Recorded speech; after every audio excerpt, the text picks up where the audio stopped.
Então, voltando um pouquinho no assunto, é algo muito, eu diria assim, muito intrínseco no ser humano. Como o ser humano é machucado e ele deseja machucar. Porque todo aquele que é ferido, ele deseja ferir. Porque você vê, se eu tive, dentro da minha criação, na minha família, dos meus pais, algo que eu não gostava, se eu sou um pouco inteligente e amorosa, vamos tirar o inteligente, vamos deixar a amorosa. Eu quero ser amorosa com os meus filhos.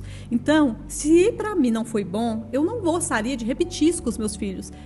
Na minha criação de filhos, foi daí que eu parti. Tudo que eu vivenciei com os meus pais, que não foi agradável para mim, eu não repeti com os meus filhos. E você vê que nos atendimentos, quando a gente senta para fazer ali a anamnese, a tendência de todo pai que senta na nossa frente, ele fala: mas eu fui criado assim.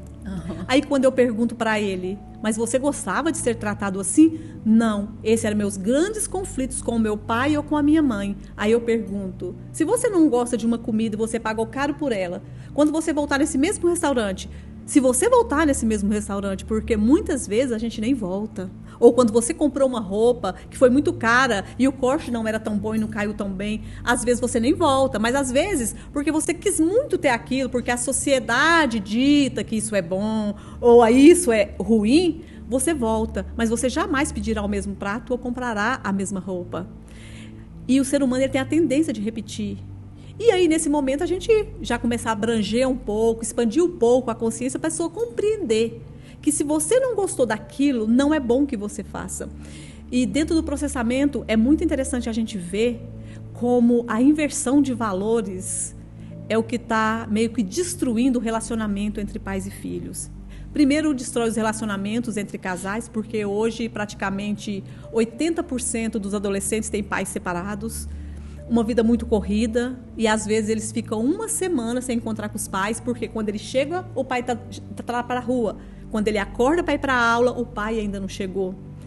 E a inversão de valores é tão grande que dentro de todos os tratamentos de processamento, eu acho que uma das coisas que ficou muito marcada em mim, que uma vez eu atendi uma moça, já mãe, uma jovem moça mãe, que ela devia ter ali uns 40 anos de idade, e a filha dela usava drogas, tinha alguns problemas, mas quando eu fui pegar, o que mais incomodava nela no processamento era a filha comer no quarto e deixar o prato no quarto.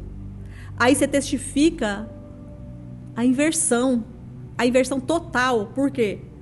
A lógica seria ela estar muito mais preocupada com a saúde mental da filha dela, de buscar o porquê que a filha dela buscou a fuga nas drogas, mas não, o que incomodava nela era o material.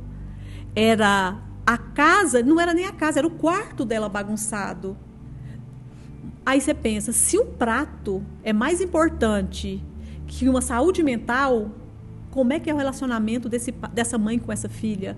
E que dia que essa filha vai voltar por equilíbrio e compreender que a vida dela, o ser dela, é muito mais importante que a fuga dela. Então é muito complexo. Mas o que você mais vê é a tendência da repetição de padrão. Minha mãe me criou assim, eu estou criando assim. E a tendência de querer sempre ter razão. Porque quando eu falo para um paciente meu, não é bom e não é louvável um pai ou uma mãe mandar o filho calar a boca que ele é o pai ou a mãe. No primeiro momento, eu sou quase que linchada, né? Mas depois, quando você explica, esmiuça, a pessoa começa a compreender. Agora, entre compreender e pôr em prática é um longo caminho, porque isso acaba sendo uma crença limitante. E é muito complexo quando normalmente nós somos muito condicionados a ter razão. O dia que a gente descobre que ter paz é muito melhor que ter razão, aos poucos, a gente vai libertando o que nós somos, tirando todas as pedras que nos aprisionam e não nos deixam caminhar enquanto seres espirituais. Mas é muito difícil o primeiro passo. Mas quando a pessoa começa a dar o primeiro passo, a gente vê no próximo atendimento, ela já está mais leve. Eu costumo dizer que somos formados por pixels de luz. E os pixels de luz na pessoa, é claro. Inclusive, a gente teve o caso de uma paciente recente que ela fez o tratamento completo, ela fez também a reposição das células com produtos nanotecnológicos, né, que a gente indica. E ela teve que ir no banco para trocar a foto dela. Por quê? Não era reconhecido o facial dela. Do quanto que aumenta os pixels de luz. Porque quem trabalha com isso entende que a câmera melhor, a foto melhor, é pelo número de pixels que tem. E nós também somos formados de energia. É que muitas vezes a gente nem sabe disso, né? Então, quanto mais a gente está conectado com o nosso espiritual e com o que fala em nós, é que faz a gente ter um brilho. Mas é o brilho do espírito, não é o brilho da matéria, é o brilho do espírito. E às vezes a pessoa chega perto de você e fala, nossa, você é diferente. Mas a gente fala, somos diferentes mesmo. Escolhemos estar aqui na Terra para ser e não para ter, sabendo que tudo está dentro de um equilíbrio. Mas a gente busca sempre ser para ter e não ter para ser.